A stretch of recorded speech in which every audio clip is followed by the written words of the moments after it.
Bonjour à tous, je suis Xavier Zalbert de François et on a eu le plaisir d'être invité par Virginie Joron, membre du Parlement européen, dans le cadre on va dire, d'une discussion, d'un débat sur les effets secondaires de la vaccination.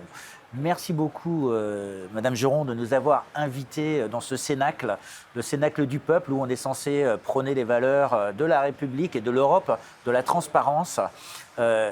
Et on va parler bien sûr des effets secondaires dont on ne parle pas beaucoup, donc il y a un problème de transparence. Mais on vous a vu vous débattre, prendre des positions très marquées, même dans le cadre du comité Covid, avec d'autres députés comme Rob Ross, sur la fraude, le rôle de l'EMA, les effets secondaires. En fait, pourquoi vous avez fait ça ? Bonjour et je suis contente de vous avoir ici au Parlement européen. Vous l'avez dit, c'est un peu le lieu de l'échange, du débat et on représente le peuple et donc c'est important de vous avoir aussi ici. Et pourquoi on s'est lancé dans cette bataille ? C'est parce que dès le départ, avec le pass sanitaire, les mesures liberticides, du jour au lendemain, on apprend que la Commission achète plus de 4,2 milliards de doses sans consultation. Et aujourd'hui, on le voit encore au sein de ce comité, de cette commission spéciale Covid. On voit que ça fait presque un an qu'elle est en cours de mise en place et de travail, et on voit qu'on n'a toujours pas accès à ces données. Je rappelle qu'on a appris il y a 2 jours qu'il y a un procès qui vient des États-Unis, qui demande la même chose que nous. Ça, c'est le procès New York Times. New York Times, effectivement. Qui demande les SMS. Qui demande les SMS. Nous l'avons fait à plusieurs reprises lors de ces auditions, lors même de débats, puisqu'à un moment donné, j'ai même eu l'opportunité, en face de la commissaire de la transparence, Madame Jourova, de poser cette question. Et encore à ce stade et aujourd'hui, il y a un bloc en face de nous. Et ce n'est pas acceptable compte tenu de financement qui est énorme. Et aujourd'hui, donc, c'est le sujet, c'est les effets secondaires, qui est un sujet qui est important parce que ça touche la vie de tous nos concitoyens. Ça touche aussi la vie d'experts, et on va le voir à cette occasion, où il n'y a pas de remise en question, il n'y a pas d'ouverture de débat. Et je considère que ce n'est pas opportun et c'est même, ça prône l'insécurité par rapport à des gens qui aimeraient se faire vacciner demain. Merci. Vous avez aussi invité 2 personnes, 2 maîtres de conférences qui se sont illustrés par leur engagement, le travail qu'ils ont fait. Emmanuel Darle à ma gauche et Vincent Pavant à ma droite, qui se sont, donc, comme je dis, illustrés par leur travail. Donc pourquoi vous avez tenu à les inviter eux plutôt que d'autres personnes ? Parce que c'est important pour nous, politiques, d'avoir des experts et pas d'entendre que les experts d'une seule ligne. Parce qu'on l'a bien vu, durant ces 2 ans de Covid, nous n'avons eu qu'un seul narratif. Et je considère que dans cette commission, où on a proposé aussi d'autres experts, puisque normalement il devrait y avoir du débat, un échange d'idées, un débat contradictoire. J'ai envie de dire, effectivement, certains prônent une certaine lecture des statistiques. Nous avons proposé des autres experts, ça a toujours été refusé. Donc voilà, je voulais qu'ils viennent à cette occasion pour pouvoir exprimer une divergence de vues qui est aussi intéressante et aussi posée et aussi, qui pourrait nous permettre un choix personnel différent, ce qu'on n'a pas eu aujourd'hui le cas d'avoir. Et on voit bien, il y a une chasse à l'homme qui est actuelle et qui est ciblée sur certaines personnalités qui, pendant ces 2 ans, ont eu une position divergente. Et ce que je trouve ça, on l'a encore dit, on est au Parlement européen, on devrait défendre d'autres valeurs. C'est pour cette raison, et je suis très heureuse qu'aujourd'hui on ait Vincent et Emmanuel qui vont nous exprimer une autre vue et pouvoir effectivement débattre d'une autre vision. Et aussi, j'espère que d'autres parlementaires vont écouter cette émission parce qu'ils prennent aussi des décisions, notamment lors des votes, et peut-être qu'ils ont manqué d'informations, en tout cas notre information. Alors merci pour ces précisions. Donc oui, les effets secondaires vont rentrer au Parlement européen avec Emmanuel et Vincent, que j'ai eu l'occasion d'interviewer à plusieurs reprises déjà. Et c'est super de vous avoir réunis ici pour que tout le monde puisse voir que dans les cénacles de la représentativité des peuples, eh bien, on peut parler de ce genre de sujet. Mais avant, un élément dont on a parlé, dont Virginie Joron a parlé, c'est cette notion de transparence et de porter une voix dissidente. Et ces 2 personnes qui ont fait ce travail ont été, on va dire, maltraités par leurs institutions de tutelle, donc les universités, dans le cadre de l'exercice de leurs fonctions, parce qu'elles portaient cette voix dissidente. Donc, peut-être Emmanuelle, est-ce que vous pouvez nous expliquer ce qui vous est arrivé en quelques mots? Alors, en quelques mots, j'ai fait l'objet donc de 2 procédures disciplinaires. La première, je l'ai reçue le jour même de mon intervention au Sénat, devant le PACAST, dans laquelle on m'explique que ma communication dans un climat conflictuel avec des collègues est violente, en réaction à des mails tout aussi violents. Et dans la dernière pièce du dossier, m'injure de faire de la propagande anti-vax. Et donc, je m'en suis défendue. Malheureusement, j'ai été sanctionnée à 2 ans de gel de salaire, ce qui en soi est quand même une mesure assez molle. Et donc, pour me défendre, j'ai fait appel à la solidarité et en expliquant que je pensais que cette procédure était fortement téléguidée, ce qui était une opinion qui se basait sur des éléments factuels. Et donc, l'université s'est relancée dans une procédure disciplinaire contre moi pour avoir porté cette opinion. Et donc, j'ai été sanctionnée de nouveau. Donc, on a essayé de vous bâillonner quelque part. Tout à fait. Alors que votre devoir d'enseignant, c'est justement vous avez une forme de liberté d'expression et de pensée. Tout à fait. Et puis, je reste une citoyenne capable d'avoir une opinion, capable de pouvoir... je peux l'exprimer de façon, on va dire, non injurieuse par rapport à l'institution. Et visiblement, non. Je n'ai pas le droit d'avoir une opinion comme tout à chacun. Voilà. Vincent Pavant, je me tourne vers vous. Donc, on rappelle, vous êtes aussi le président d'une association qui s'appelle Réinfo Liberté. Vous avez été donc un des premiers à attaquer les modélisations mathématiques qui ont mené à des décisions de politique sanitaire, notamment au niveau du confinement, en vous basant sur vos travaux de mathématiciens. Alors, les mathématiques, on sait que la plupart des gens ont arrêté et les ont laissés à la maison parce que c'est fort complexe. Mais en m'entretenant avec vous, j'ai cru comprendre que ce qui avait été fait était tellement simple que c'était facile quand même pour vous de trouver les failles dans les modèles. Oui, tout à fait. Ce qu'il faut savoir, c'est que l'épidémiologie se construit plutôt sur un récit et on est beaucoup plus proche de la science-fiction que de la science elle-même. Ce sont des mauvaises équations qui sont fausses depuis très longtemps. Mais qui, hélas, vont chercher à essayer de complexifier les calculs, de sorte qu'à la fin, plus personne ne soit en position d'aller les regarder, et puis donc vont s'imposer comme étant des résultats scientifiques, puisqu'ils viennent d'un calcul, quand bien même, effectivement, toutes ces informations sont ce qu'on appelle tautologiques, c'est-à-dire que vous retrouvez dans les résultats ce que vous avez mis dans les hypothèses n'ont rien à voir avec la réalité. Conclusion, les conclusions n'ont rien à voir avec la réalité. C'est ce qui s'est passé pour le confinement, pour le pass sanitaire, pour l'étude Comcord, donc de fermeture des bars et des restaurants, avec derrière, en plus, ce que j'ai pu voir, c'est des fraudes dans les programmes, des maquillages dans les courbes, des chiffres en fait qui sont truqués et des chiffres qu'on ne veut pas nous donner, puisqu'il y a beaucoup d'articles où on n'a même pas eu l'ensemble des bases avec lesquelles les calculs ont été faits, ni les programmes d'ailleurs. Et donc tout ça, pour moi, relève très clairement de la fraude. Donc avec l'association Réinfo Liberté, effectivement, on a porté plainte contre ces articles en fait, qui ont servi la décision publique sans que personne ne puisse vraiment regarder dedans et sans qu'il y ait de voix contradictoires, comme disait Virginie, qui puisse expliquer vraiment ce qui s'est passé à la base de ça. Je rappelle que le confinement est décidé sur la base d'une communication personnelle de Cauchemez à partir des calculs de Ferguson à l'Imperial College, donc calculs que quasiment personne n'a pu voir et qui n'ont pas été livrés comme tels d'ailleurs pour les vérifications. Donc avec Emmanuelle, on s'est rencontrés justement sur ces notions de transparence autour des chiffres. Et depuis qu'on travaille ensemble, tout ce qu'on fait est parfaitement reproductible, parfaitement sourcé.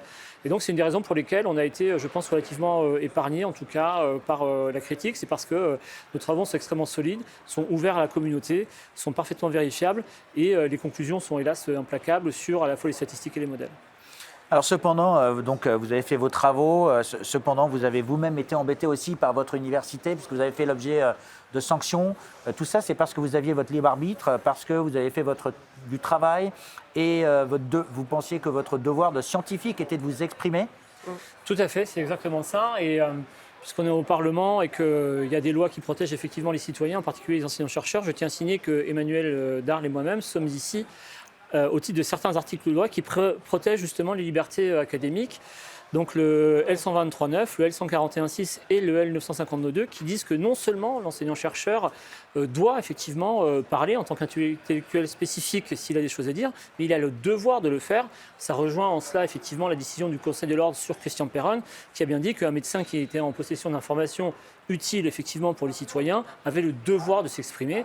Et c'est bien donc de ce devoir d'expression effectivement qu'on s'exprime. Alors me concernant, j'ai été effectivement sanctionné pour avoir refusé de porter le masque en tant qu'enseignant-chercheur devant les étudiants, avec une mention donc dans la sanction qui m'a été infligée, c'est-à-dire 1 an d'interdiction avec privation de la moitié du traitement, une mention sur le fait que j'aurais outrepassé le devoir, le fameux devoir de réserve qu'on inflige aux fonctionnaires, qui est en fait une fausse interprétation des textes et qui plus est, ne peut pas s'appliquer à l'enseignant-chercheur qui, lorsqu'il a des connaissances spécifiques à apporter à la société, doit le faire. L'article L123.7 du Code de l'éducation est très précis là-dessus. L'enseignant-chercheur a vocation à s'adresser à la société civile, de même que le cadre de la loi démocratie sanitaire de 2002, eh bien évidemment le médecin a aussi le devoir de le faire. C'est à ce titre que nous sommes ici à l'invitation de Virginie Joron. Et on rappelle que donc, ces articles de loi dont vous mentionnez sont des articles du Code français, puisqu'on est quand même dans le Parlement européen et donc ils existent aussi dans les codes des autres nations. Ils existent dans tous les pays de l'Union européenne. Il y a énormément de décisions de la CEDH d'ailleurs sur les libertés académiques, notamment dans des pays qui sont réputés être un peu moins souples. Mais effectivement, tous les pays ont quasiment les mêmes lois sur les libertés académiques et la protection donc, de la parole des universitaires. Virginie Joron, quand vous entendez ça, est-ce que ça vous fait bondir ? En fait, on est dans... Complètement. Et puis je suis effarée de voir qu'il y a eu cette chasse à l'homme pour en fait des libertés qui sont intrinsèques aux valeurs de la République, la liberté de penser, liberté d'opinion. En plus, vous l'avez rappelé, quand j'ai regardé votre parcours, vous êtes tous les deux docteurs, vous avez été expert auprès de la Commission européenne pour l'intelligence artificielle. Donc quand vous étiez dans la ligne de pensée, la boîte de prêt-à-penser, j'ai envie de dire, qui correspond un petit peu au narratif dominant concernant le Covid, là, on ne vous a pas embêté. Il a suffi maintenant d'ouvrir un autre débat, et là, effectivement, il y a cette chasse à l'homme. Et j'ai envie de dire, moi, ce qui me fait peur, c'est que cette Commission européenne, elle a mis en place, et c'est une des premières décisions qu'elle a mis en place en 2020, elle a fait effectivement l'achat des vaccins, et en parallèle, le code de la désinformation. Parce que là aussi, qu'est-ce qu'il y a dans ce code de la désinformation ? On demande aux plateformes du numérique d'intégrer des procédures d'exclusion de scientifiques, de médecins, de toute personne qui aurait un narratif qui irait à l'encontre de la gestion, la stratégie de tout vaccin, de la peur, en fait, j'ai envie de dire. Et c'est vrai qu'on est en plein dedans dans cette folie où, en fait, on a décidé d'éliminer toute personne dissidente, parce que c'est la parole, mais aussi c'est les personnes, puisqu'on veut les sanctions disciplinaires. Après, on a bien vu, certains sont révoqués de leur métier. Ça va très loin. Donc, il y a une chasse à l'homme. Moi, j'ai envie de dire, c'est l'inquisition. On est en plein dedans. Malheureusement, au sein du Parlement, eh bien, ils continuent cette stratégie, puisque je suis dans cette commission, et nous avons eu la semaine dernière, c'est anecdotique, on a eu une audition autour de la désinformation. Et là, pour le coup, personne qui représente ces plateformes numériques n'est venu nous voir. Évidemment, on allait poser les questions. Comment vous mettez en place des procédures d'exclusion ? Sur quelle base ? Comment vous ciblez les experts, les bons experts des mauvais experts, les bons médecins des mauvais médecins ? Et en fait, ils n'ont pas voulu venir. Donc, vous voyez, mais par contre, ils continuent leur stratégie de dire, effectivement, il faut faire attention, la désinformation, c'est mal, et il faut axer notre stratégie pour éliminer toute personne qui irait à l'encontre de notre stratégie. Donc on est encore dedans. Moi, ce qui m'effraie, c'est qu'effectivement, pour l'instant, il n'y a pas de prise de conscience pour changer ou modifier cette stratégie. Mais on est là, en tout cas, pour poser ces questions. Et d'ailleurs, à l'issue de cette commission qui se terminera cette année, nous allons proposer des amendements et surtout qu'ils définissent ce que c'est la désinformation, mais surtout pas d'imposer un narratif dominant, parce que si on le fait pour le Covid, on peut le faire sur toutes les autres politiques. Et c'est grave pour la démocratie. Merci de cette explication. Donc ça, c'est, on va dire, la première partie de ce débat, parce que je pensais que c'était important de positionner le fait que deux experts ont eu leur parole affectée. On les a empêchés de faire certaines analyses, on les a même condamnés. Et c'est important de mentionner cet élément-là parce que quand on parle des effets secondaires, eh bien, on a fait la même chose aux effets secondaires, c'est-à-dire ils n'ont pas eu la parole. Exactement. Et bien, vous avez choisi justement de porter cette parole devant les auditeurs ici au Parlement européen pour justement que les Français, les Européens puissent se rendre compte qu'il y a des effets secondaires. Et on va parler avec Emmanuel et Vincent dans la suite de cette émission d'un rapport qu'ils ont préparé. Ils ont donc effectivement travaillé sur les chiffres qu'ils sont allés chercher, pas qu'en France, en regardant ce qui se passe à l'étranger, pour essayer de sourcer, comme un scientifique devrait le faire, pour essayer de valider, pour essayer de générer des hypothèses et amener des conclusions. Donc je vais peut-être me tourner vers Emmanuel. Emmanuel, donc, vous avez contribué à ce rapport, mais ça sort d'où, on va dire, cette passion pour les effets secondaires tout d'un coup? Alors, je ne suis pas passionnée par les effets secondaires. Malheureusement, on s'est rendu compte qu'on n'avait pas d'informations réellement objectives. On avait juste un niveau d'information subjectif. Quand on regardait notamment les rapports de la NSM, etc. Donc très tôt, au mois de juin, on a commencé à décortiquer la base de données EudraVigilance. On a découvert notamment des signaux très forts concernant les EudraVigilance, on rappelle, c'est la base de données des effets secondaires en Europe, qui est gérée par l'Europe. Par l'EMA. Et donc, on s'est rendu compte très tôt qu'on avait un signal d'alerte très fort concernant les myocardites et les péricardites, qui n'étaient pas mis visiblement sur surveillance. En tout cas, il a fallu attendre au mois de novembre le rapport du GIS EPIFAR de la NSM. La France est rapporteur concernant les injections Pfizer au niveau européen. Donc, le rôle de la France est primordial afin d'avoir une évaluation, on va dire, objective sur les effets indésirables concernant ces injections.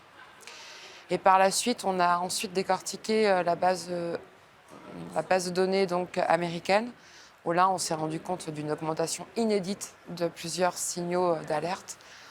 Les myocardites, les péricardites, les troubles du cycle menstruel, les thromboses, les AVC, les paralysies faciales. Enfin, il y a toute une liste, malheureusement, de pathologies concernées. Et donc, très récemment, on a reçu les données de la NSM qui ont été transmises, qu'on nous a transmises suite à une demande de la CADA, et dans laquelle on a découvert notamment que l'échec vaccinal, très tôt, dès 2021, avant même l'adoption du pass sanitaire à l'Assemblée nationale, était le premier effet indésirable grave en termes de mortalité et d'effets graves. Donc, ils n'ont jamais fait porter à connaissance des parlementaires, des députés, ce phénomène.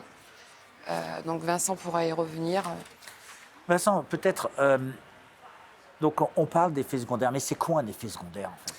Alors, un effet secondaire, c'est tout simplement un symptôme qui va intervenir suite à la prise d'une substance médicamenteuse et qui n'est pas en fait lié à l'effet qu'on voudrait du médicament. Donc, c'est quelque chose a priori de superfétatoire par rapport à ce qu'on voudrait faire et qui est qualifié en général d'indésirable. Donc, il y a l'effet secondaire qui est une chose, il y a l'effet secondaire, c'est inattendu, et indésirable qui en plus effectivement va créer une pathogénicité chez la personne qui l'a prise. Et donc, évidemment, ces effets indésirables, on les découvre au fur et à mesure, en réalité, d'abord durant les essais cliniques, ensuite quand le médicament est commercialisé en population générale, ce qui fait que ces effets indésirables, normalement, sont en surveillance toute la vie du médicament. Et on peut avoir très bien des effets indésirables qui remontent des dizaines d'années après la prise de médicaments, et donc qui nécessitent qu'on soit sans arrêt à l'écoute justement des signaux. Les signaux, c'est les petits indices, en fait, a priori qu'on n'est pas sûr au début qu'ils soient forcément... mais quand on les cumule, en fait, qui viennent apporter un faisceau d'indices concordants sur l'idée que l'effet pathogène est bien consécutif à la prise de la substance, en fait. Alors, Emmanuel, vous êtes experte en intelligence artificielle.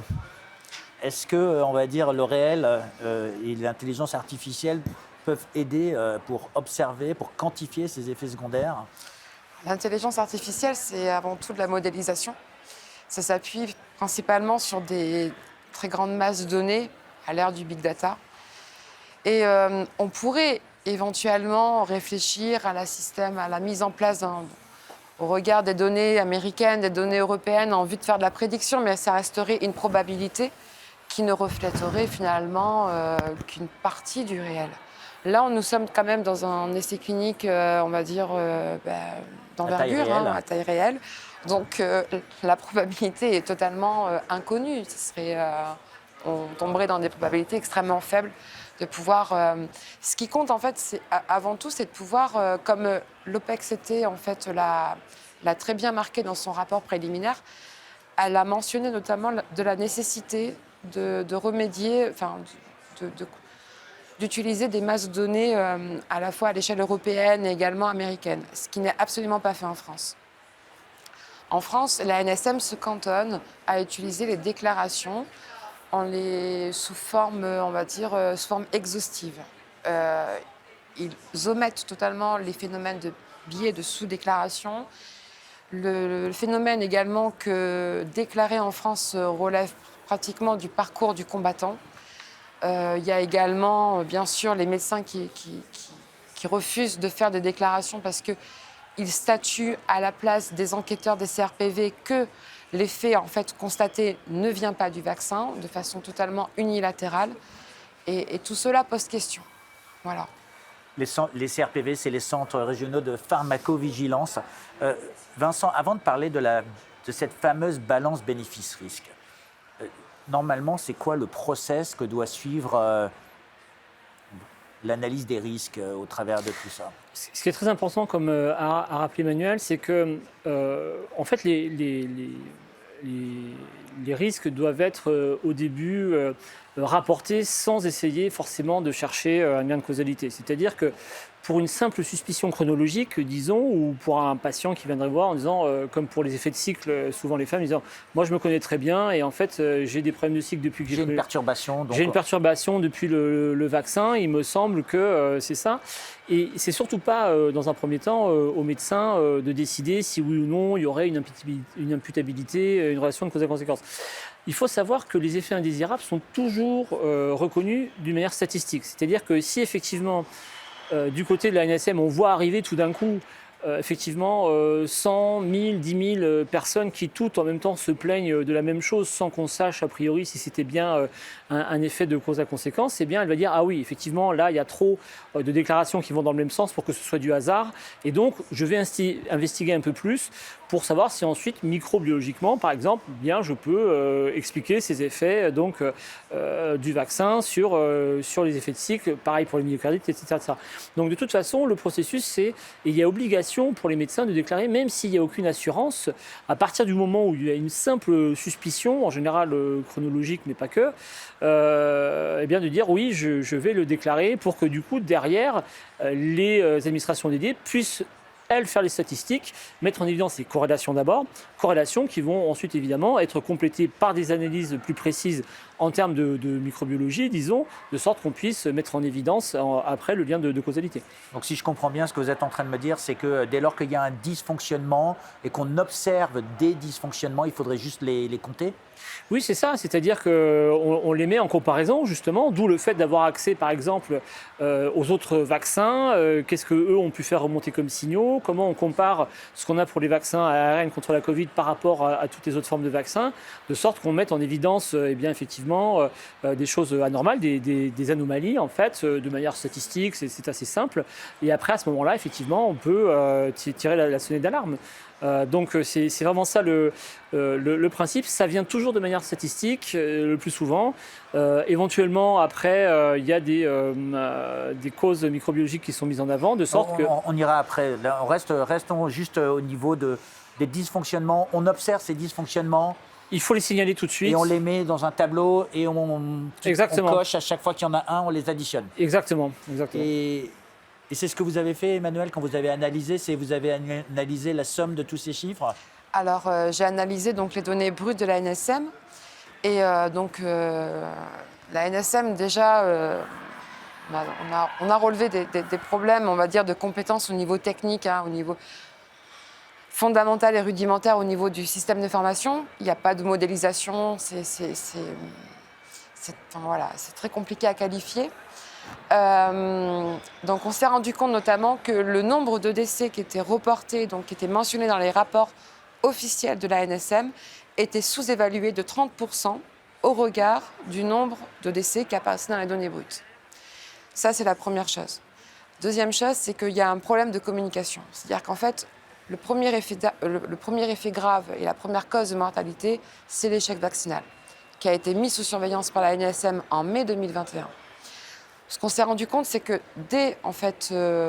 très tôt en 2021, la deuxième cause de mortalité concernait les morts subites et les morts inexpliquées. Nous sommes actuellement en 2023, février 2023. Ce signal fort n'est toujours pas mis sous surveillance par la NSM. Ça ne veut pas dire que c'est causé par le vaccin, mais en tout cas, il devrait y avoir... Au moins, ça devrait être compté. Tout à fait. Comptabilisé. Non, c'est-à-dire qu'en fait, ce signal devrait être mis sous surveillance par la NSM à destination des CRPV afin qu'elles prêtent attention, on va dire, à des déclarations de mort subite et de mort inexpliquée. Donc le commandant de bord au niveau du CRPV, il devrait se dire, tiens, il y a ce signal, je dis à tout le monde qu'il y a ce signal, si vous avez des remontées, dites-le moi. Tout à fait. Et on analysera après si jamais il y a une relation de causalité, c'est ça? Et ça peut constituer un défaut de vigilance qui peut être condamné, justement, au niveau judiciaire. Donc les dysfonctionnements que vous avez observés, c'est justement ces défauts de vigilance. On a un défaut de vigilance, on a également de la tromperie, voire même de la tromperie aggravée, puisque rappelons quand même que le pass sanitaire, la communication de la NSM a toujours été de dire notamment que les vaccins étaient sûrs et efficaces. On a l'audition donc de la directrice de la NSM au Sénat le 1er décembre 2021 qui explique qu'elle a constaté qu'il y a moins d'hospitalisés non vaccinés que non vaccinés. La CADA reconnaîtra quelques mois plus tard qu'il n'existe pas de données d'hospitalisation ou de décès concernant le statut vaccinal. Alors la CADA, c'est la commission d'accès aux documents administratifs, c'est-à-dire vous pouvez saisir cette commission pour demander toute conversation ou tout document. C'est ce que vous avez fait. Vincent, si jamais je me tourne vers vous, parce que vous avez analysé les effets du confinement en modélisation en regardant les bénéfices et les risques. Là, vous avez aussi fait la même chose pour les vaccins. Est-ce que vous pouvez nous expliquer ce que c'est que cette balance bénéfice-risque dont on parle tous? Et j'ai l'impression qu'on me parle plus des bénéfices quand j'entends tous vacciner, tous protégés, et on ne me parle pas des risques. Oui, alors tous vaccinés, tous protégés, c'est juste un slogan en fait, qui n'a rien à voir effectivement avec le réel, qui est basé sur rien. Et sur cette notion de balance bénéfice-risque, ce qui est très intéressant, c'est que ça a été un thème qui s'est invité dans les débats parlementaires, qui s'est invité sur les plateaux télé, qui a surtout été utilisé en disant effectivement la balance bénéfice-risque est favorable ou positive. Donc, alors pourquoi pas? Effectivement, c'est une question que j'ai posée à Emmanuel à un moment donné et qu'on s'est posée en disant mais comment est-ce que les autorités de santé définissent cette balance bénéfice-risque et quels sont leurs arguments, leurs chiffres pour dire qu'elle est positive ou favorable? Emmanuel et moi-même avions essentiellement, par exemple sur le Covid, comparé les risques entre les risques Covid et les risques vaccins. Bon, c'était effectivement qu'est-ce que je risque si j'ai le Covid, qu'est-ce que je risque si j'ai le vaccin, en particulier en termes de létalité. Et on s'était rendu compte qu'en termes de létalité donc, apparente sur le Covid et le vaccin, hélas, 3 fois hélas, la létalité apparente du vaccin était supérieure à celle du Covid pour énormément de classes d'âge, en particulier pour les plus jeunes. Donc en fait, on était un petit peu surpris de l'affirmation répétée d'une balance bénéfice-risque favorable. Et je suis allé regarder, du coup, au niveau des textes de loi européens, ce que c'était que cette balance bénéfice-risque, comment elle était définie et comment, effectivement, il fallait l'utiliser. Alors, première chose qu'il faut savoir, c'est que quand vous voulez une AMM conditionnelle, comme pour le vaccin, vous avez besoin de respecter 4 critères impératifs pour pouvoir obtenir cette AMM, dont 2 qui sont extrêmement suspects. Le premier, c'est d'affirmer qu'il n'y a pas de traitement qui permette de répondre effectivement à la maladie que vous essayez de traiter, d'où le fait qu'on a cherché systématiquement à dénigrer l'ivermectine, l'hydroxychloroquine, etc. Donc c'est ce que vous êtes en train de dire, c'est avant de faire une injection, avant de donner une autorisation pour une injection qui est quand même une action physique, il y a peut-être, regardez s'il n'y a pas des traitements qui sont des éléments plus légers, on va dire, moins perturbateurs. Tout à fait. Il faut que, pour que vous imposiez un vaccin sans qu'il ait encore l'ensemble de ses phases cliniques terminées, donc une AMM conditionnelle, il faut être sûr qu'il n'y ait pas de quoi traiter la maladie. Ça paraît évident. Ça paraît logique. Et deuxième critère, c'est important, il faut que c'est écrit dans les textes européens, la balance bénéfice-risque soit positive. Alors, c'est écrit tel quel dans le texte, donc vous vous dites, mais qu'est-ce que c'est que cette balance bénéfice-risque positive? Est-ce qu'elle est décrite quelque part? Et en réalité, vous vous rendez compte qu'il n'y a aucune définition au niveau des textes européens de la balance bénéfice-risque. C'est-à-dire que c'est ce qu'on appelle des dires d'experts. Il y a une sous-commission, donc c'est la CHMP donc, au sein de l'EMA, qui joue en gros le rôle de la NSM, si vous voulez, en France, et qui, elle, est dédiée justement à écrire dans ce qu'on appelle des rapports d'évaluation. Et dans ces rapports d'évaluation, elle est chargée d'affirmer si oui ou non la balance bénéfice-risque est favorable. Sauf qu'en fait, elle fait n'importe quoi. C'est-à-dire que comme il n'y a pas de description formelle de cette balance bénéfice-risque, vous commencez à écrire des affirmations dans lesquelles, à la fin, vous dites sur la base de ce que nous avons dit, nous considérons de manière arbitraire et autoritaire que cette balance bénéfice-risque est favorable. Donc, dans ce cadre-là, ce qui est très rigolo, et donc on a exhumé un document, effectivement... Oui, en fait, on pourra le montrer, on le mettra, on va dire, dans le... Voilà, où en fait l'EMA, donc par l'intermédiaire de la CHMP, en fait, essaye de comparer des bénéfices et des risques. Et donc les bénéfices qu'elle va essayer de mettre en avant par la vaccination, c'est le bénéfice absolu, c'est-à-dire le nombre de vies sauvées par la vaccination contre des personnes qui seraient éventuellement mortes du Covid si elles n'avaient pas été vaccinées. Et ce calcul, en fait, est totalement délirant. C'est-à-dire qu'on multiplie 3 chiffres entre eux, qui sont complètement arbitraires, qui ne sont pas sourcés. Et on dit, voilà, en un mois, la vaccination a sauvé 197 personnes chez les plus de 82 ans, etc. etc. Et ce bénéfice, on essaie de le comparer à quelque chose. Alors, si on avait voulu être logique, il aurait fallu comparer le nombre de vies sauvées avec le nombre de vies perdues par la vaccination, puisque effectivement, mais pour faire ça, il aurait fallu avouer que le vaccin est capable de tuer des gens, et ça, évidemment, c'est quelque chose que la Commission voulait pas faire. Et donc, du coup, ils se sont mis à comparer donc, un nombre de vies sauvées avec des gens qui subissaient à cause du vaccin des accidents thrombotiques. C'est-à-dire que vous comparez deux choses qui n'ont absolument rien à voir. Donc des choux à droite, des carottes à gauche. Qui plus est, quand vous regardez un peu ce qu'on appelle les dimensions physiques, ça ne correspond pas. Et vous dites à la fin, puisque 3 km c'est supérieur à 5 kg, eh bien, je dis que la balance bénéfice-risque est favorable. Voilà en résumé ce que nous servent aujourd'hui les autorités européennes de plus haut niveau, c'est-à-dire des choses qui sont parfaitement surréalistes du point de vue scientifique, mais qui permettent d'obtenir formellement l'idée qu'on a coché la case dans la MMC sur les vaccins d'une balance bénéfice-risque qui est favorable au vaccin. Manuel, je sais que vous avez beaucoup aussi conversé avec la biostatisticienne Christine Coton, qui a justement regardé les études qui ont mené à cette approbation. Donc dans ces études, si jamais je comprends bien, on a aussi une liste des effets secondaires qui sont listés, mais on ne les a pas mesurés de suite, on les regarde que 15 jours après et sur un temps qui est relativement court. Donc vous avez fait l'analyse sur le temps long. Ah oui. Et aujourd'hui, vous vous apercevez qu'il y a une corrélation entre les études et la réalité?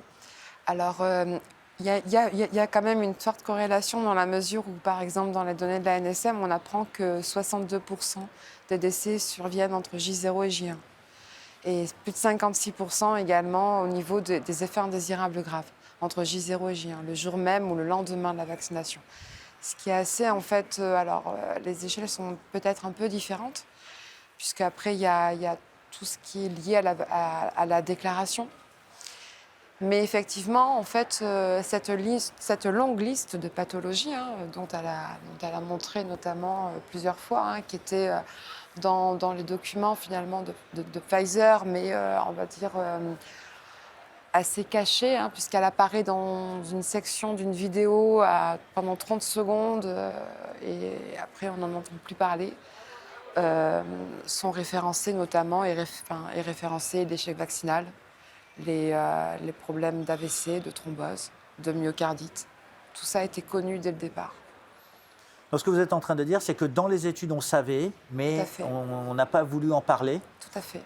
Vincent, est-ce que c'est pas naturel, on va dire, de vouloir parler de ses succès, donc du bénéfice, plutôt que de ses échecs, c'est-à-dire les risques? Oui, si vous poursuivez effectivement un objectif qui est d'imposer à tout prix une vaccination encore en cours d'expérimentation, surtout puisqu'elle est en cours d'expérimentation, puisqu'on rappelle que c'est toujours en phase 3, vous ne pouvez pas avouer qu'il y ait des risques et des risques importants. Et donc, si vous voulez, c'est une attitude, on va dire, normale de l'industrie pharmaceutique qui veut sans doute profiter d'une forme de peur, de panique qu'on a instrumentalisée par rapport au Covid pour ensuite imposer en fait un essai clinique de phase 3 à l'ensemble de la population quasiment mondiale.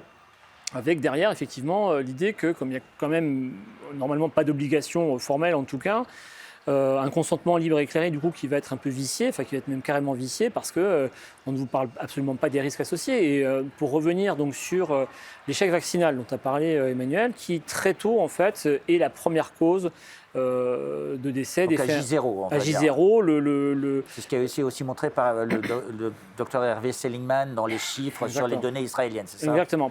Et en réalité, donc il l'a montré lui à l'été 2021, mais en réalité, on connaissait déjà donc cet échec vaccinal qui est associé à ce qu'on appelle un effet ADE, c'est-à-dire l'idée que la vaccination en fait va favoriser à la fois l'infection et quand vous avez l'infection va favoriser les effets graves. Et ces effets ADE, c'est connu en fait. Les ADE, ça veut dire? Alors c'est des anticorps facilitants, c'est-à-dire que en fait votre système immunitaire, au lieu de vous protéger, en fait va dégrader vos réponses immunitaires face à la maladie. Et ce sont des effets qui sont connus sur certains types de vaccins et certains types de pathogènes. La dengue, par exemple, on sait que c'était le gros problème dengue-vax en fait aux Philippines avec Sanofi Pasteur, en fait, où on s'est rendu compte qu'en vaccinant de la dengue, eh bien, les gens qui ensuite attrapaient éventuellement la dengue avaient des effets beaucoup plus graves que s'ils n'avaient pas été vaccinés. Et on sait déjà sur les coronavirus, pareil, sur les vaccins coronavirus, on sait déjà qu'il y a des anticorps facilitants. Et donc, en réalité, c'était quelque chose qui tout de suite devait être sous surveillance, parce qu'effectivement, on avait déjà dans la littérature une expérience sur ça. Et il y a 2 courbes de mortalité qui vont apparaître très vite, en fait, au Portugal et en Angleterre. Alors, vous avez aussi mis ça dans votre rapport. Tout à fait, le Portugal. Oui. Voilà, le Portugal, donc on voit une grosse courbe en cloche là sur la fin qui succède en fait à une petite montée, un petit plateau et tout d'un coup une grosse courbe en cloche. Et pareil pour l'Angleterre, c'est exactement les 2 mêmes courbes en fait. Et sur cet aspect donc, de grosse courbe en cloche qui arrive, j'ai fait un petit modèle pour savoir à quel moment on pouvait situer le début de l'événement. Voilà, donc j'ai fait une hypothèse très simple, j'ai dit voilà, il y a un événement naturel qui est la diffusion d'un virus, c'était la fameuse vague d'octobre en fait partout en Europe, et tout d'un coup il y a une explosion de la mortalité Covid, je tiens à le préciser, mortalité Covid en fait à des niveaux qui sont 2-3 fois supérieurs. Et combien de jours après en fait?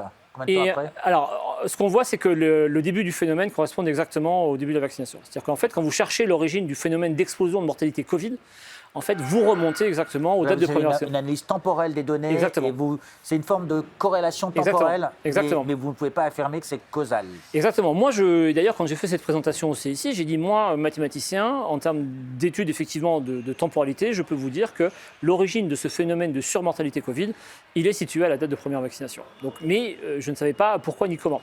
Et en réalité, au fur et à mesure sont arrivés les effets ADE, et donc les biologistes m'ont dit, mais c'est vraisemblablement parce qu'effectivement, la vaccination a provoqué un affaiblissement des défenses immunitaires chez les personnes vaccinées, qui fait que quand le virus circulait, parce que le problème c'est qu'on a également effectivement vacciné en période de circulation du virus, donc avec des vaccins qui sont possiblement facilitants pour les anticorps, vous créez des formes plus graves. Ces formes plus graves peuvent parfaitement vous conduire à la mort. Et c'est effectivement ce qui a été également observé en Israël, c'est-à-dire que à la suite des campagnes de vaccination, on a eu des pics de mortalité Covid, et donc cet effet d'échec vaccinal, en fait, est connu depuis très longtemps et il a été ignoré. C'est-à-dire que ces courbes, elles datent de début 2021, c'est-à-dire que c'est vraiment les toutes premières vagues de vaccination chez les personnes les plus âgées.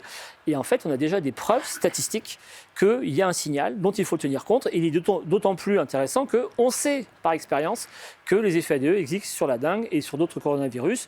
Et donc, c'est ici quelque chose qui était tout de suite visible et que, justement, l'ANSM a refusé, en fait, de prendre en compte dans sa communication et dans ses avertissements.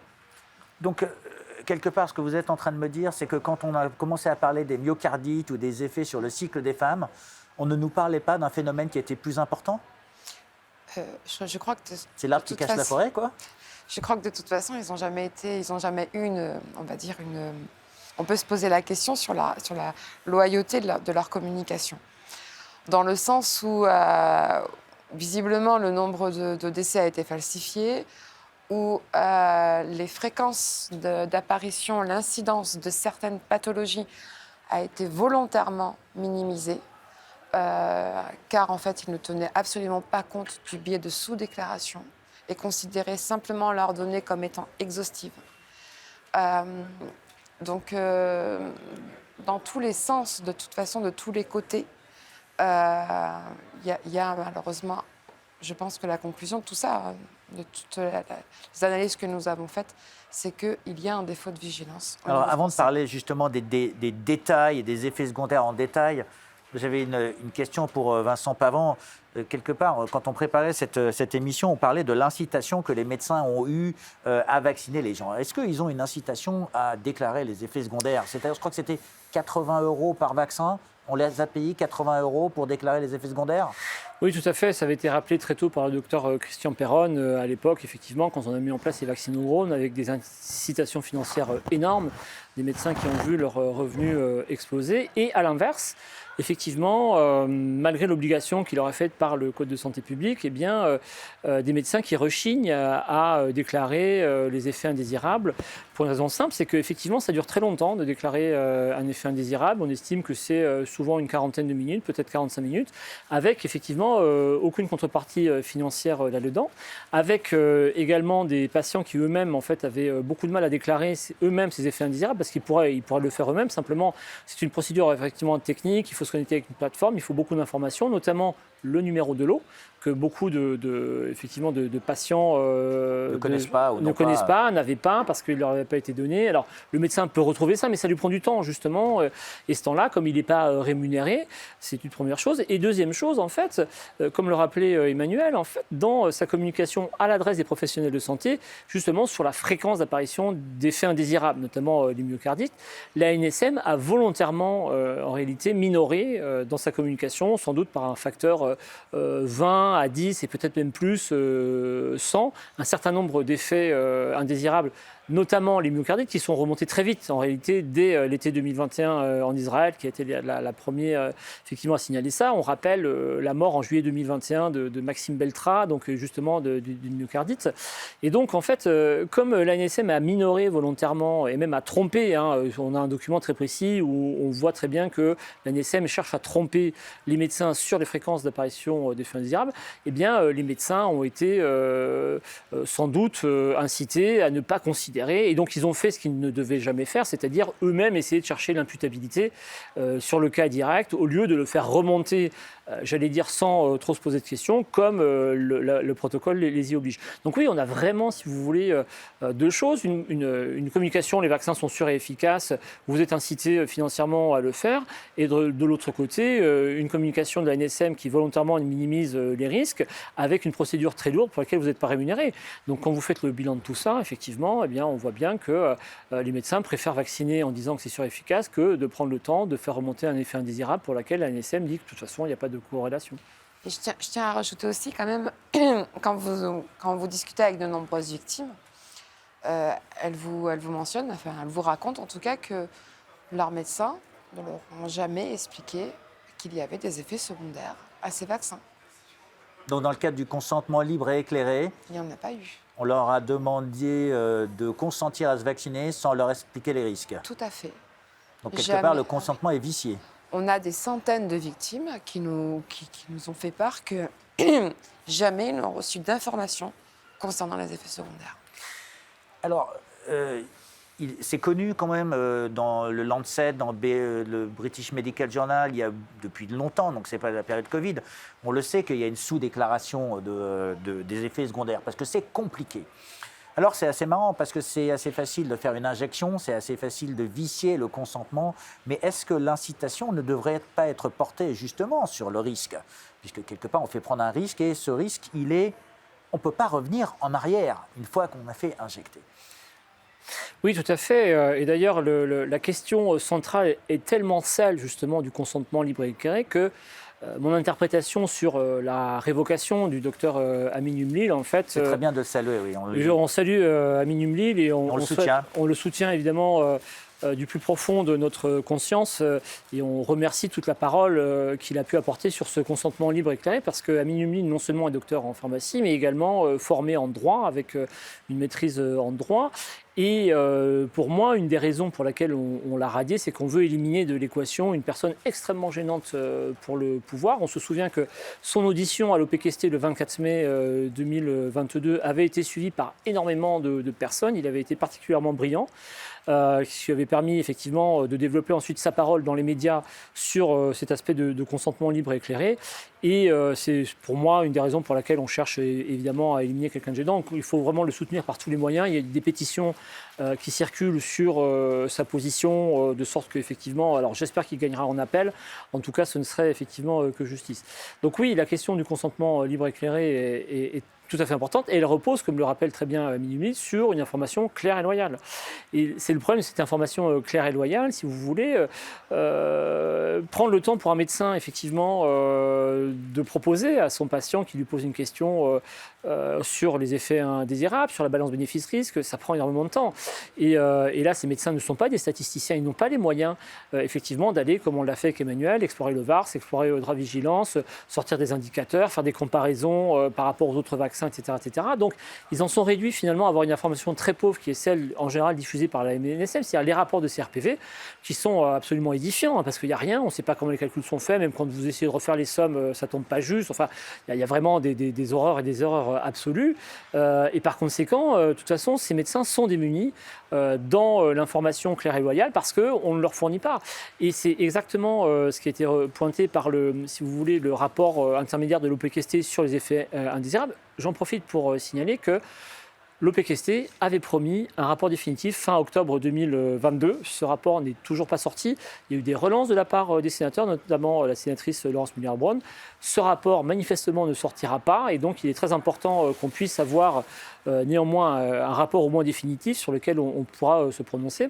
Donc, tout ça pour dire que dans le rapport de l'OPQST intermédiaire, il était écrit spécifiquement que les enseignants-chercheurs devaient être intégrés maintenant sur l'étude des effets indésirables. Et donc, on devait leur ouvrir les chiffres de sorte qu'eux puissent produire, notamment via le Conseil scientifique indépendant, via Réinfo Covid, les analyses des scientifiques de Réinfo Covid, une information critique.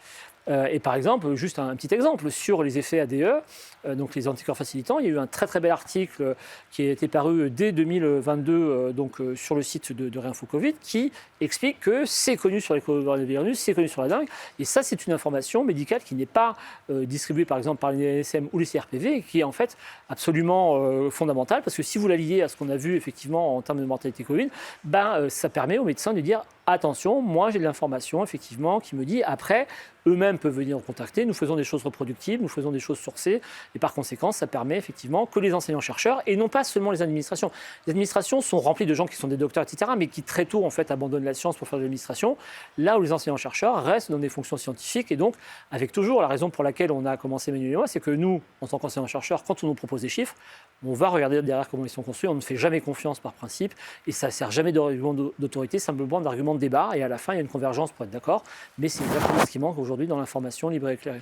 En quelque part, vous êtes en train de faire le travail de vérification pour construire un consensus. C'est exactement ça, pour qu'effectivement on puisse discuter d'argument à argument, de chiffre à chiffre, de programme à programme, de conclusion à conclusion. Ce qui a manqué profondément. Oui, vous avez bien fait de rappeler que le docteur Amin Humil, qui a été lui aussi suspendu pour avoir parlé, pour avoir porté une parole contrariante, une parole qui justement se veut libre et éclairé au sein de l'administration, au sein de la représentation nationale lors de cette enquête parlementaire qui a été menée par Cédric Villani. Alors moi, j'ai eu juste une information, c'est que le rapport il devrait sortir au mois de juin, j'ai entendu. Mais je ne sais pas si c'est confirmé ou pas. En tout cas, tournons-nous vers Emmanuel. Et moi, ce que j'aimerais savoir, Emmanuel, c'est s'il y avait 3 ou 4 chiffres que je devrais garder à l'esprit sur les vrais chiffres de ces effets secondaires. Et quels effets secondaires sont les plus importants? Donc on en a vu un, c'est ce qui se passe juste après la vaccination, dont on ne parle pas. Maintenant, on a entendu parler des myocardites, des problèmes des femmes, des risques qu'encouraient les pilotes. Sans nous faire peur, juste en restant très factuel. Parce que moi, j'aimerais pas qu'on fasse peur aux gens, j'aimerais juste qu'on leur dise les choses. Comme ça, ils peuvent savoir et ils peuvent analyser le bénéfice et le risque. Alors, au niveau français, la deuxième cause de mortalité, c'est la mort subite. Donc, mort subite. C'est pas une peur. bière en Belgique, ça, hein? Non. Après, on a 35 fois plus de myocardite avec ces injections qu'avec les autres vaccins. 35 fois plus. Tout à fait. 35 Mais fois plus. 35 sur un... Il y en a combien par centaines de milliers de personnes? Non, si on reporte en fait en termes de nombre d'injections, on a 35 fois plus de myocardite par rapport aux autres vaccins. Et ça a été reconnu par la NSM ou l'Agence européenne? Ah non, mais ça ne sera jamais reconnu de toute façon, puisque tous les risques sont minorés, comme a dit Vincent. Après, quand on regarde les données américaines, on s'aperçoit qu'on a 18 fois plus de troubles du cycle menstruel que pendant les 30 années consécutives, tous vaccins confondus. On a des facteurs finalement multiplicatifs qui sont assez effrayants. Je pense qu'il y a quand même à mon avis, 4 grands signaux qui sont l'échec vaccinal, on en a parlé, les myocardites, les péricardites, les atteintes cardiaques. Après, on a des problèmes les troubles du système lymphatique comme les thromboses thrombopéniques. Et puis, donc, les problèmes de cycle. On ne mesure pas actuellement, et c'est ça qui est assez inquiétant. Alors, les troubles du cycle sont une manifestation extérieure, mais au niveau de l'homme, on n'a pas de mesure sur l'impact de ces injections concernant, par exemple, les spermogrammes, les choses comme ça. Donc, sur la fertilité, à proprement 35 parler. fois plus de myocardite, 18 fois plus sur les cycles des femmes. Il y a une femme qui a porté la voix des femmes à l'OPSCT, Mélodie Ferron, avec son collectif Où est mon cycle? Je crois qu'il y a un film qui va sortir qui s'appelle Where is my period? Où est mon cycle? Qui va justement essayer de porter dans les salles cette information. Vous avez été en contact avec Mélodie, j'imagine? Oui, bien sûr.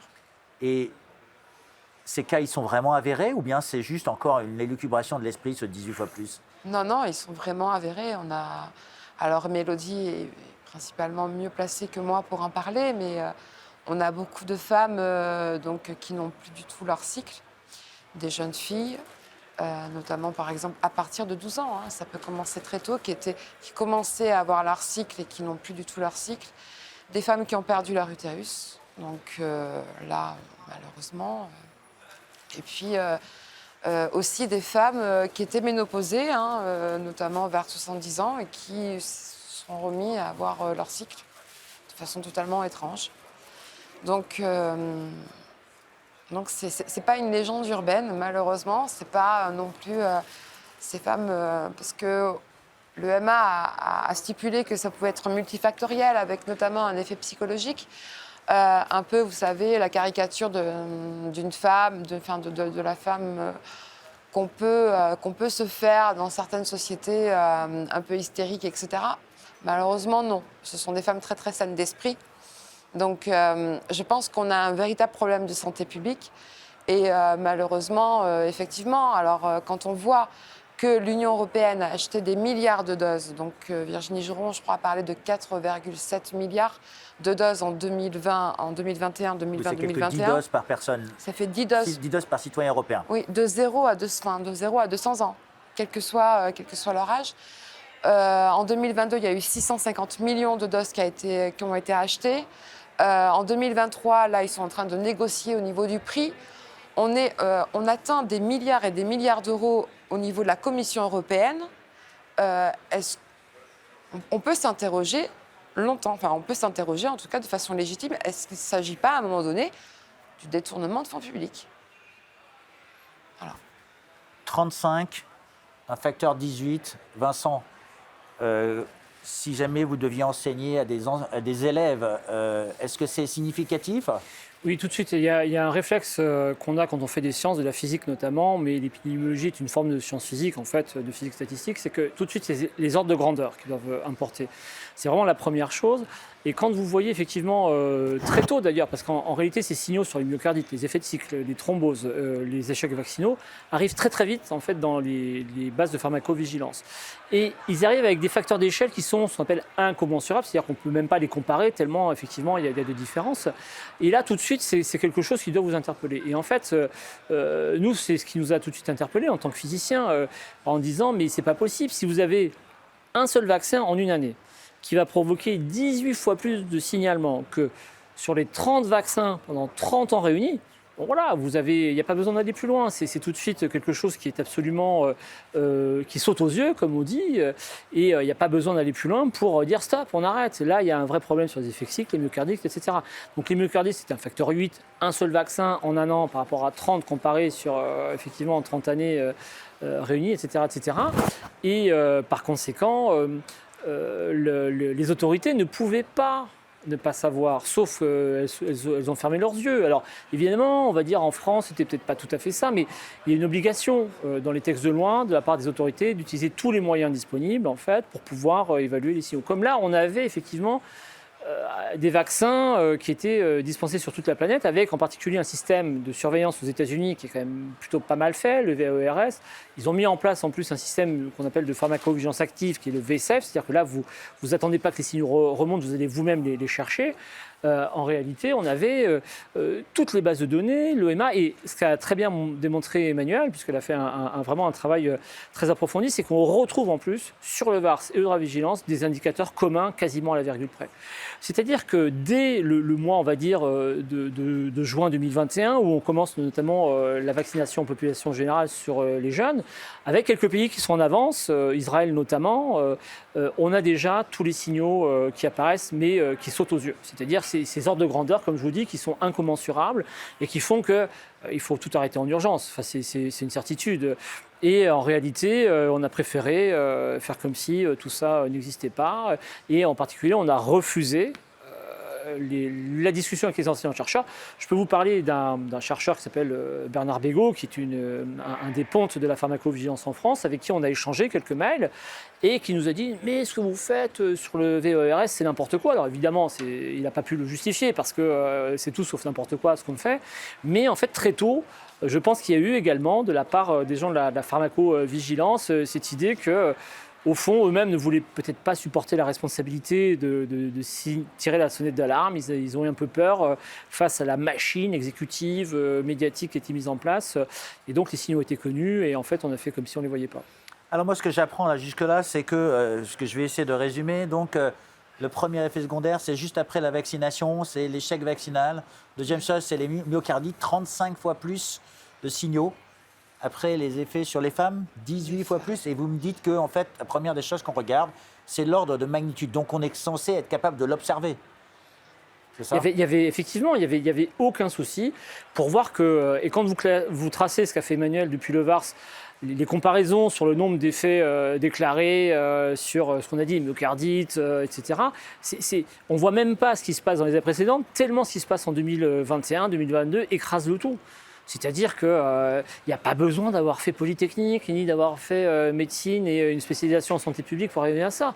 N'importe quel citoyen comprend très bien que ça ne va pas. C'est pour ça qu'il y a eu effectivement, je pense dans le cadre d'ailleurs de la loi, on peut penser en France en tout cas de démocratie sanitaire, des gens comme Mélodie Ferrand qui ont dit mais attendez, nous on voit tout ça, c'est évident, il n'y a pas besoin, quand on discute autour de nous, tout le monde tombe d'accord, il n'y a pas besoin d'indicateurs très très fins là-dessus et c'est pour ça que nous on est presque un peu frustrés des fois.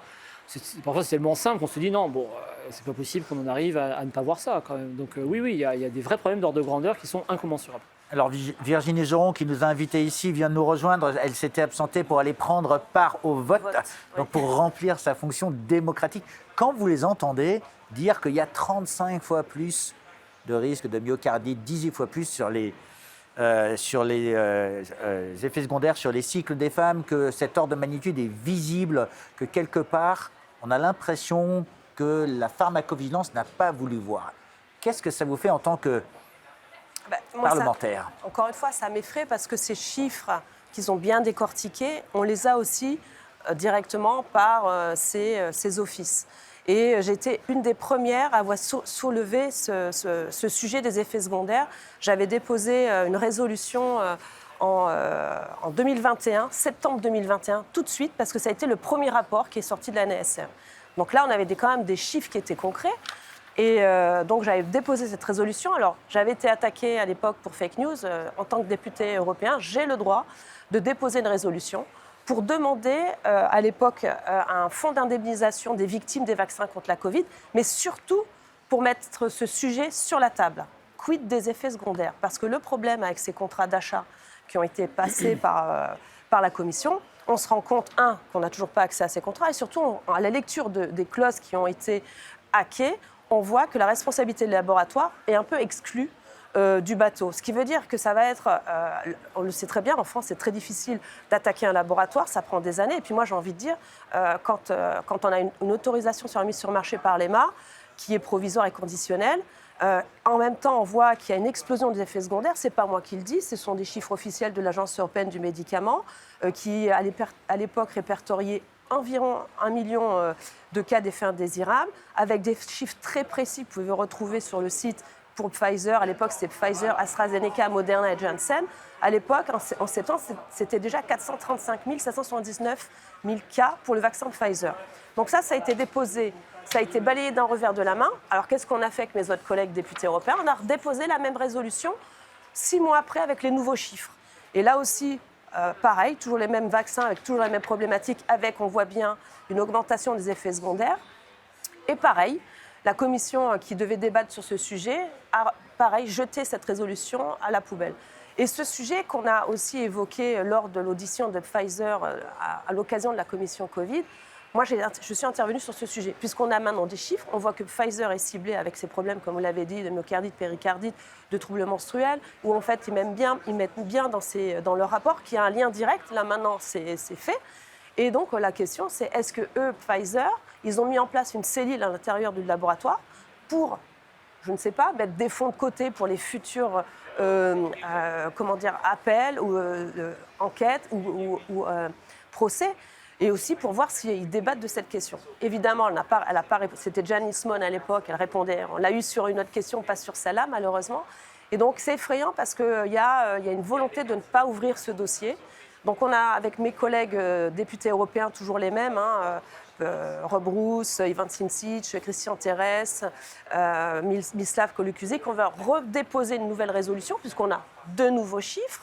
Je crois que les derniers chiffres de l'ANSM démontrent qu'il y a 26% de cas graves pour Pfizer, ce qui est énorme.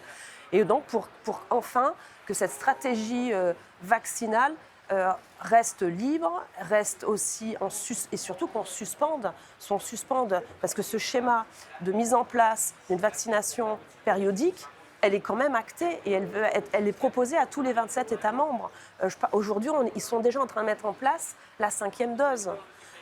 L'autorisation pour les enfants. Donc, vous voyez, il y a un décalage entre une volonté de continuer à mettre en place une stratégie du tout vaccinale et en parallèle, une explosion des effets secondaires. Vous avez bien décrit les problèmes, les effets, les statistiques. Vous avez bien ciblé tous ces effets secondaires qui ont un impact sur la vie des Français et des Européens. Et à côté de ça, il y a une volonté de ne pas ouvrir ce dossier. Donc nous, voilà, on est là pour, de nouveau, 3e résolution, pour proposer à la Commission de mettre en place un fonds d'indemnisation pour les victimes. Comme ça, au moins, le sujet se remettra, j'espère, sur la table. Donc là, on aura la chaîne.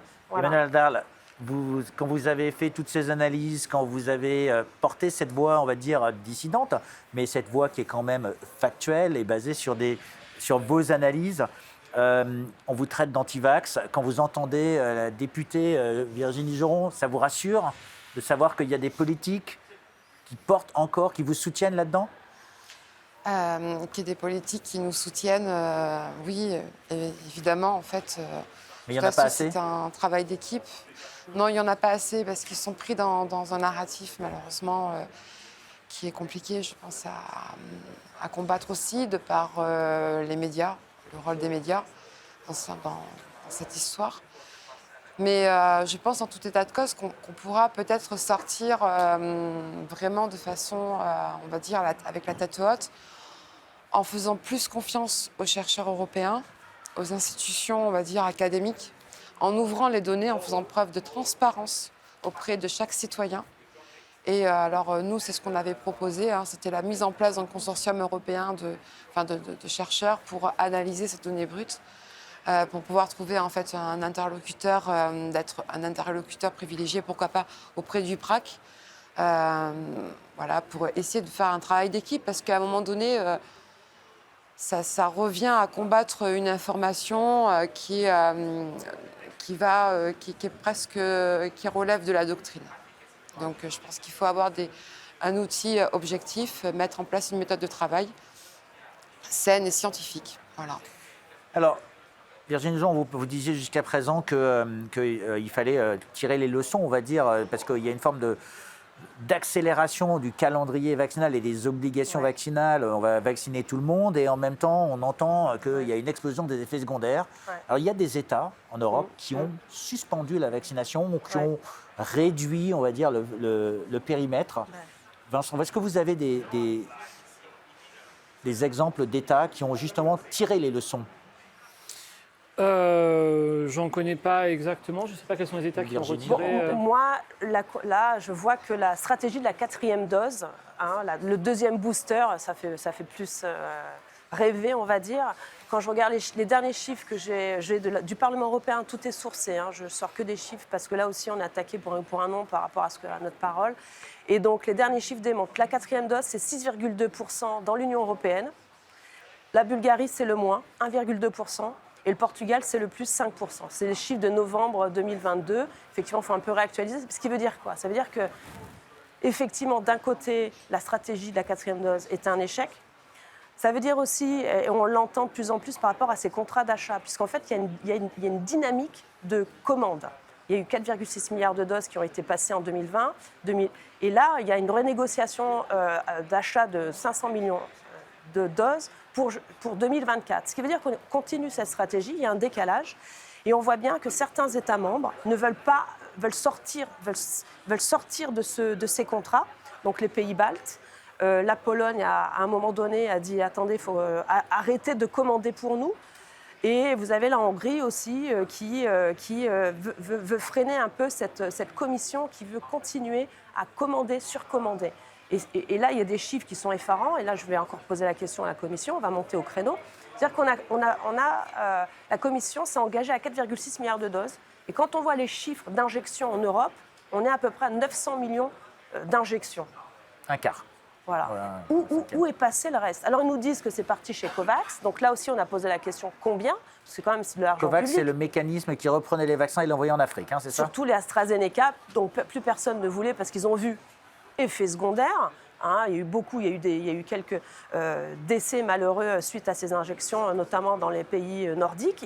Tout de suite, ils n'ont plus voulu propager AstraZeneca. J'ai une anecdote. Moi, je suis allée en Arménie pour une mission et au cours des discussions, parce qu'ils sont hors Europe, ils pouvaient contractualiser directement avec certains laboratoires, dont notamment Pfizer. Et quand ils ont vu qu'avec AstraZeneca, il y avait toute cette problématique d'effets secondaires et de décès aussi, ils se sont retournés vers Pfizer, mais quand ils ont voulu négocier la clause de responsabilité, Pfizer a dit non. Donc ils se sont retrouvés un peu pris au piège et donc ils se sont exclus aussi de cette stratégie du tout vaccinal. Et ce qui est intéressant de voir, c'est que beaucoup les pays de l'Est, Roumanie, Croatie, ils entendent cette volonté de l'Union européenne d'offrir des vaccins à tout le monde, mais après, concrètement, ils se méfient de plus en plus de cette politique autoritariste qui, je le rappelle, l'histoire du communisme, ils sont imprégnés de cette idéologie, et cet autoritarisme, du coup, qui vient de Bruxelles, ils sont un peu méfiants maintenant.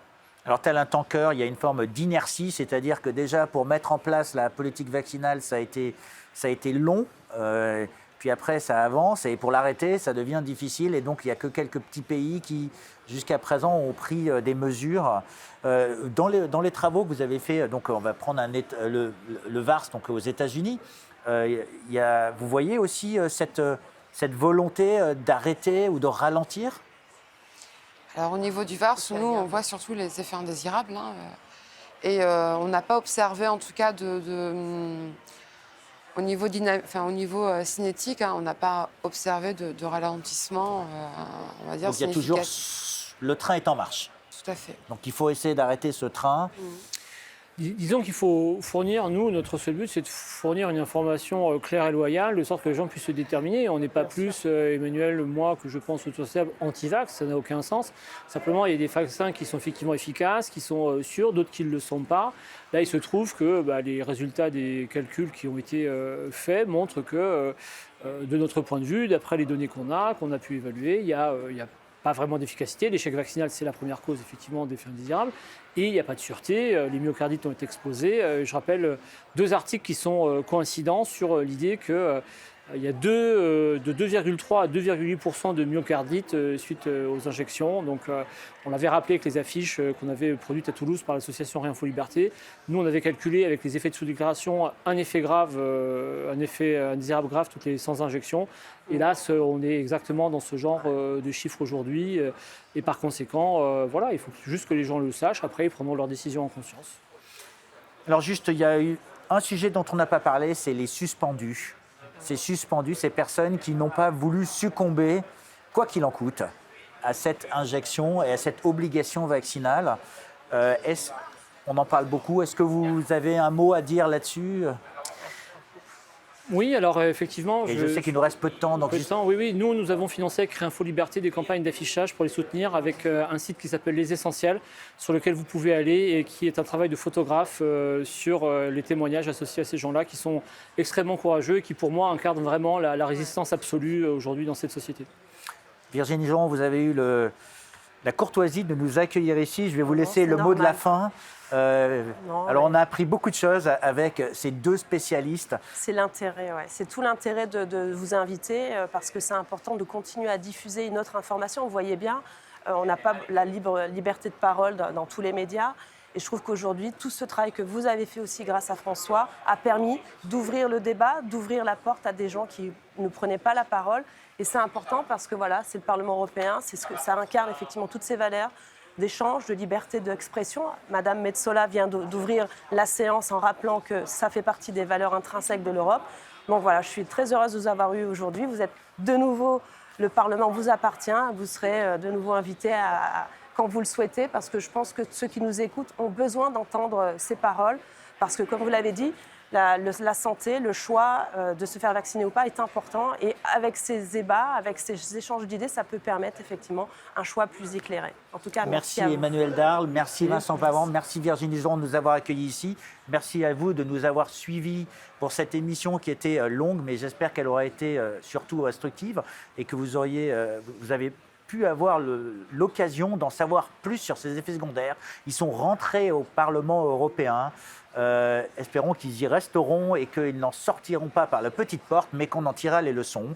Et juste, je veux dire que derrière vous deux, il y a énormément d'autres personnes qui travaillent. Donc, vous avez été les porte-paroles, la partie visible de l'iceberg. C'est juste bon de rappeler qu'il y a énormément de citoyens qui œuvrent dans l'ombre pour faire reconnaître ces éléments-là et que Vincent et Emmanuel sont là pour porter cette parole. Merci donc à vous de votre travail. Merci. Merci. Merci à vous.